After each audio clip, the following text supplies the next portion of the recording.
So how does Islam solve the issue of poverty? Number one, it encourages every single Muslim to work. Allah says in the Quran, and when the prayer has been concluded, disperse within the land and seek from the bounty of Allah. The Prophet said, alayhi salatu wasalam, when he saw someone begging for money, he said, if you take your rope and go and collect with this rope wood for fire and came to the market and sold this firewood, that would be much, much better than begging people whether they give you or they don't give you.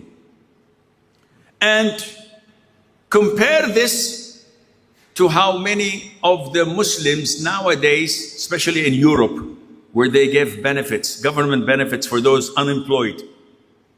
Many Muslims are beggars. They go to the government and they claim that they don't have money, they don't have a house, they don't have anything, and they feed on the government aids and benefits that it gives them. Islam is not like this. Umar, may Allah be pleased with him, saw a man not working. He took his stick and started beating him up. And the man said, oh, what's happening? Why are you beating him up? Why are you sitting? Go and work. The heavens do not rain gold and silver. You have to be active.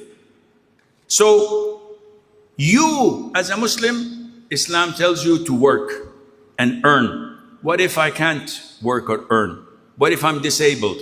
What if I'm someone who's unable to earn, or I'm not finding a job that would suffice me and my family? In this case, Islam has a solution.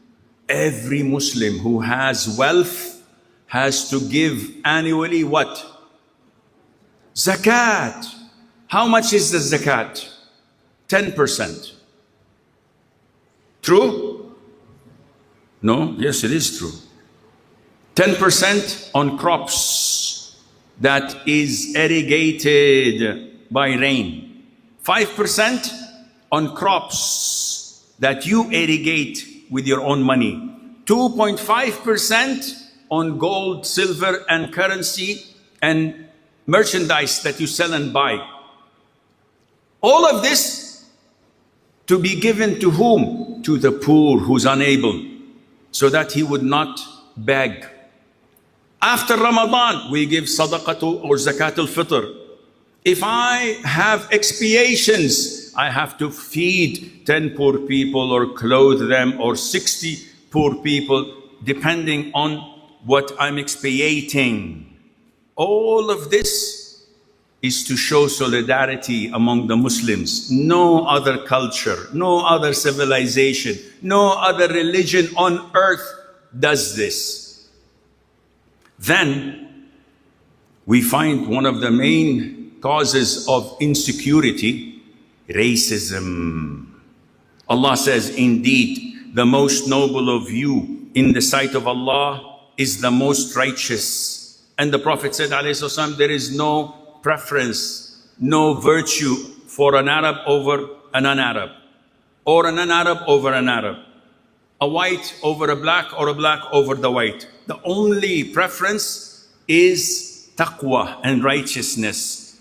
All are created from Adam, and Adam is created from earth. What about social injustice? What do you mean? We have men and women. There is injustice in between. Well, actually, the word justice is debatable, because Allah says in the Quran, وَلَيْسَ الذَّكَرُ كَالْأُنْثَى. A male is not similar to a female. Each have their own rights. They can never be equal. There's no equality between men and women. But there is justice. So if we look about or at women, not physically, lower your gaze. If we look at how women were treated before Islam. They were sold and bought like cattle. They did not inherit. They used to be treated as furniture of the house.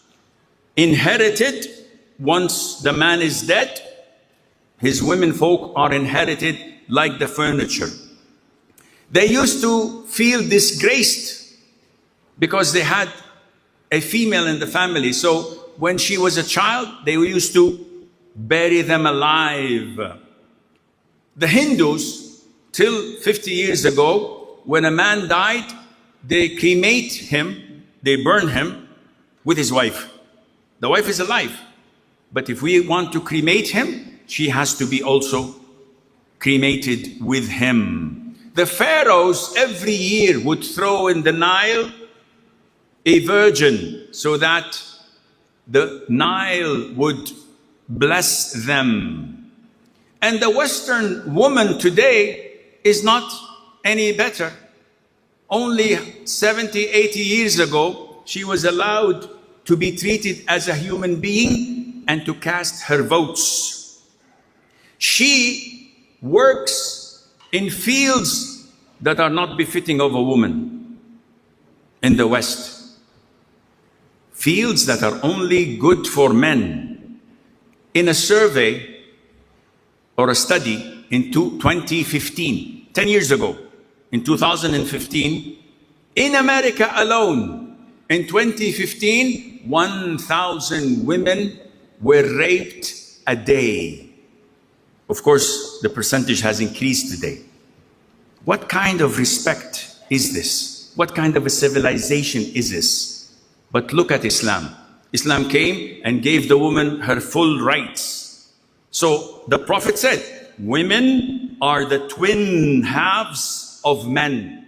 They're equal in their rights. And the Prophet said, treat women kindly. And when a man asked him, who should I be kind to? He said, your mother, then your mother, then your mother, then your father. 3 times, 75% of your care should be devoted to your mom.